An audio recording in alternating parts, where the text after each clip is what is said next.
Good morning, students. How are you? Fine. Thanks, dear children. Welcome to RPS online classes.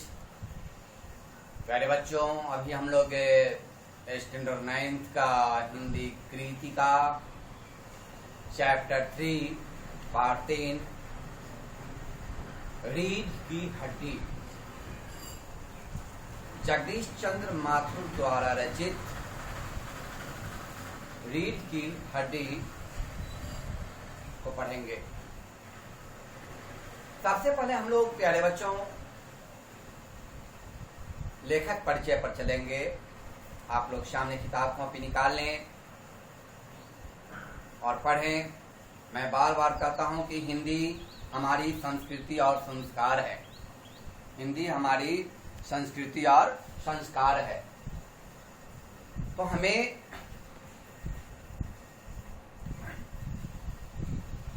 तो इनके प्रमुख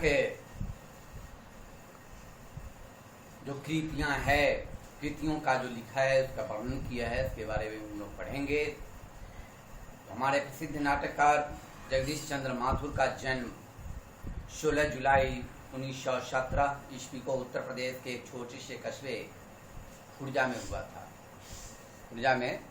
था। और उसी समय प्रथम विश्व युद्ध चल रहा था। जब माथुर जी का जन्म हुआ उस समय क्या चला था? विश्व युद्ध चल रहा था। उनके कोमल मन पर विश्व युद्ध की घटनाओं का प्रभाव पड़ा। अतः उनके जीवन पर दो विश्व युद्धों का प्रभाव पड़ा। इसके परिणाम स्वरूप उनकी रचनाओं में युद्ध का प्रसंग विभिन्न रूपों में प्रस्तुत होता रहा। युद्ध से उत्पन्न विनाश ने मानव के भीतर पुनर्निर्माण की भावना को जगाए। माथुर जी का शिक्षा इलाहाबाद विश्वविद्यालय से संपन्न की। माथुर जी ने अंग्रेजी में एमए की परीक्षा उत्तीर्ण कर आईसीएस किया था। सन 1941 ईस्वी में माथुर जी ने बिहार शिक्षा सचिव के रूप में सरकारी नौकरी आरंभ की। उन दिनों भारत गुलाम था। अतः नौकरी में आने पर उन्होंने अनुभव किया कि वे भी शोषकों की श्रेणी में शामिल हो गए। 1955 ईस्वी से 1962 ईस्वी के बीच माथुर जी दिल्ली के आकाशवाणी के महानिदेशक के रूप में कार्यरत रहे। उनकी मृत्यु हृदय गति रुक जाने के कारण 14 मई 1978 को हो गया। प्यारे बच्चों, जो इनकी प्रमुख रचनाएं नाटक संग्रह जो है वह निम्न है। अब जब रचना पर चलेंगे तो माथुर जी ने अनेक नाटक और एकांकी लिखे हैं। इसके अलावा उन्होंने संपादन और नाट्यालोचन के क्षेत्र में भी योगदान दिया। उनकी रचनाएं निम्नलिखित हैं। सबसे पहले उन्होंने जो नाटक लिखा है कोणार्क, 1951 में कोणार्क नामक नाटक लिखा। शारदिया जो 1960 ईस्वी में लिखे। पहला राजा 1969 ईस्वी में इन्होंने लिखा। दशरथ नंदन जो 1974 में लिखा और रघुकुल रीति जो 1974 में इन्होंने लिखा। अब एकांकी की ओर जब चलेंगे, इनकी एकांकी जो है भोर का तारा एकांकी संग्रह है। इसका प्रकाशन सन 1957 ईस्वी में हुआ था। इसी प्रकार वो मेरे सपने आप लोग कहते हो सपना कभी ना अपना, वो मेरे सपने भी एकांकी संग्रह है। इसका प्रकाशन 1953 ईस्वी में हुआ था और संपादन जो है प्राचीन भाषा नाटक का एक संग्रह है, जिनके द्वारा इन्होंने ढेर सारे कार्यकलापों को लिखा है। अब प्यारे बच्चों लोग चलेंगे रीढ़ की हड्डी एकांकी की ओर। प्यारे बच्चों, इसमें उमा की माँ प्रेमा, उमा के पिता रामस्वरूप शंकर तथा उसके पिता गोपाल प्रसाद प्रमुख पात्र है। ये जो रीढ़ की हड्डी एकांकी है उसके निम्न पात्र जो है जैसे मैंने बता दिया, उमा की माँ प्रेमा, उमा के पिता रामस्वरूप शंकर तथा उसके पिता गोपाल प्रसाद प्रमुख पात्र हैं। इस एकांकी के सभी पात्रों में सबसे अधिक प्रभावशाली पात्र है उमा। उमा यद्यपि एकांकी के अंतिम भाग में हमारे सामने उपस्थित होती है, पर एक बार मंच पर जाने के बाद वह अपने व्यक्तित्व की छाप छोड़कर चली जाती है।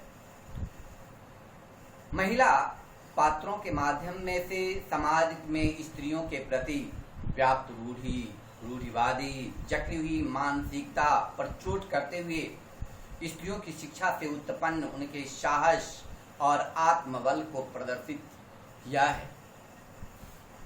इस एकांकी के माध्यम से हम लोग किस प्रकार से स्त्रियों की शिक्षा से उत्पन्न उनके साहस और आत्मबल को प्रदर्शित किया है, इसके बारे में अध्ययन करेंगे। जब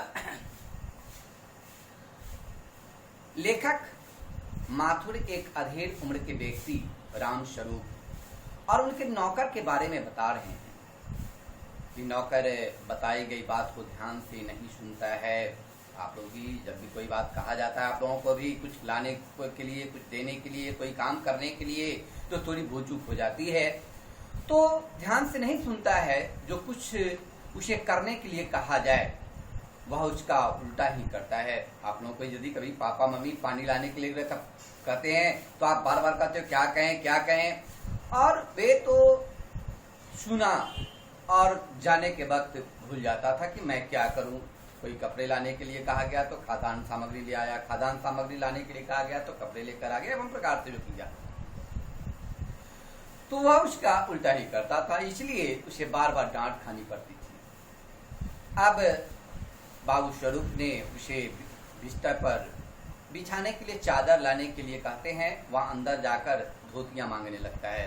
रामस्वरूप जी कहते हैं चादर ले आओ, जाजिम ले आओ, तो जाकर के वहां धोतियां मांगने लगते हैं कि भाई मुझे धोतियां चाहिए।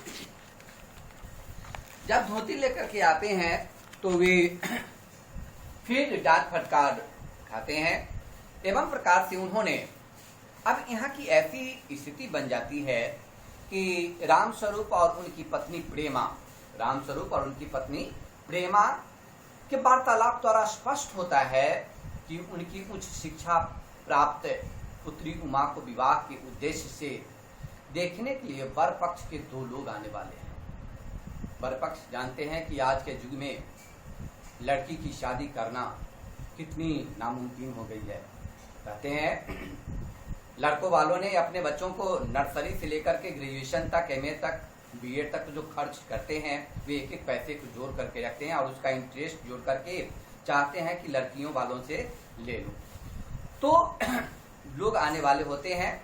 समस्या यह है कि उमा प्रदर्शन का विरोध करने वाली लड़की है और उमा ये सब नहीं चाहती है कि कोई इस प्रकार से कार्य करे।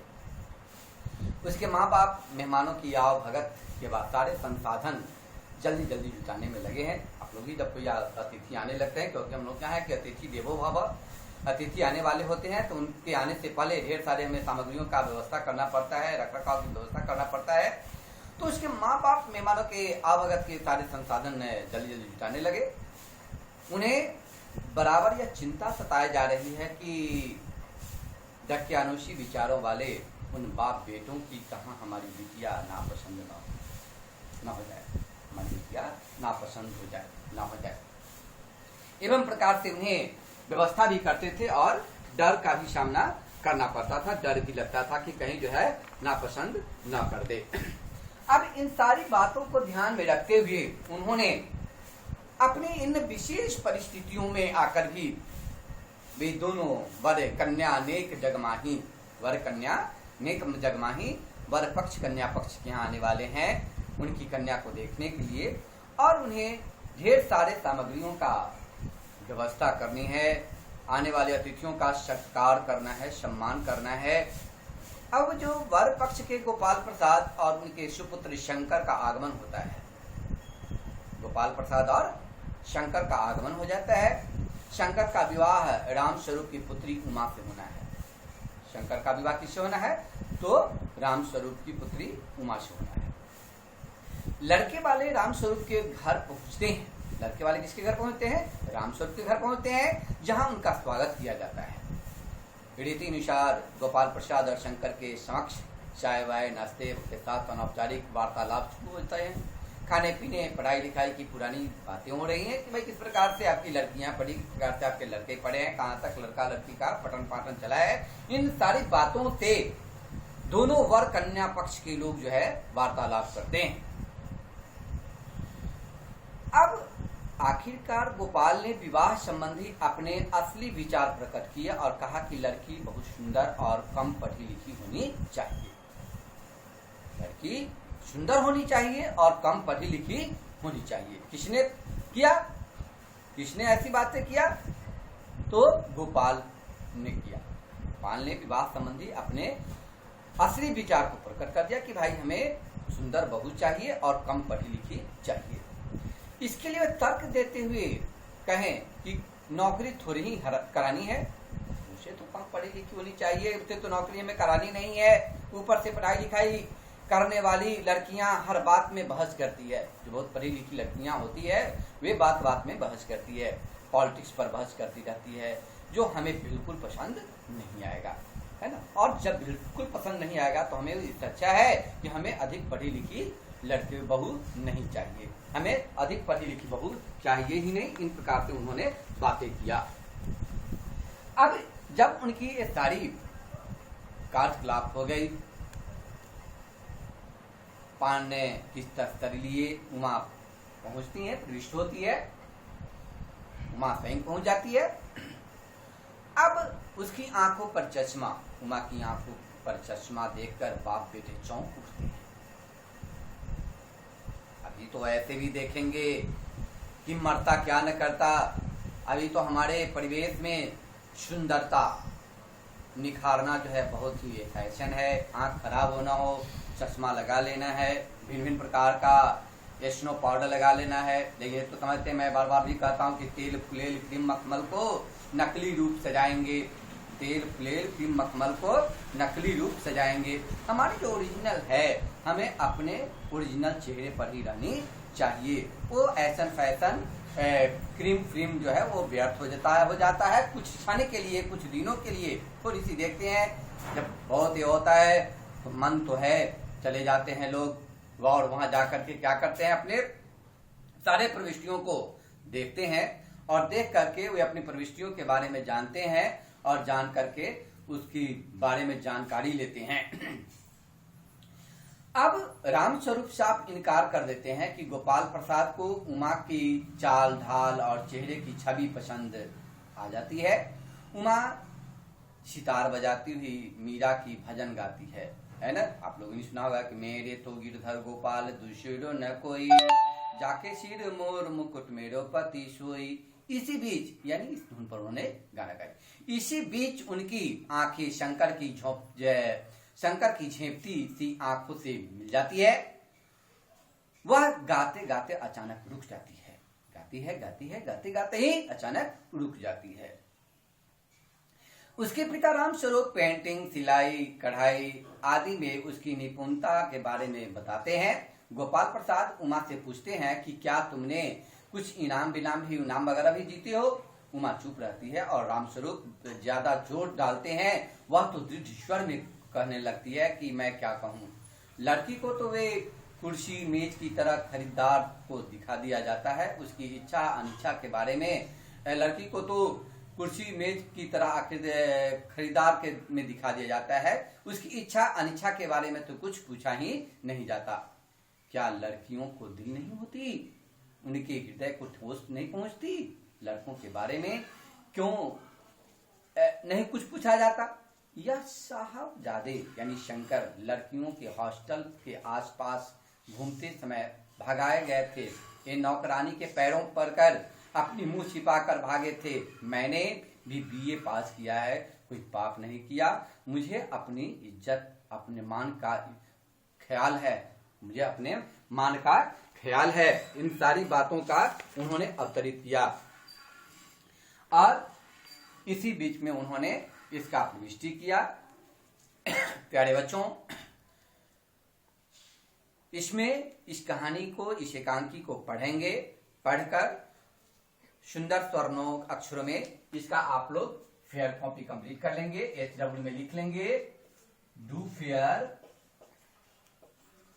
Fair chapter 3 and learn it. Thanks प्यारे बच्चों, बाय।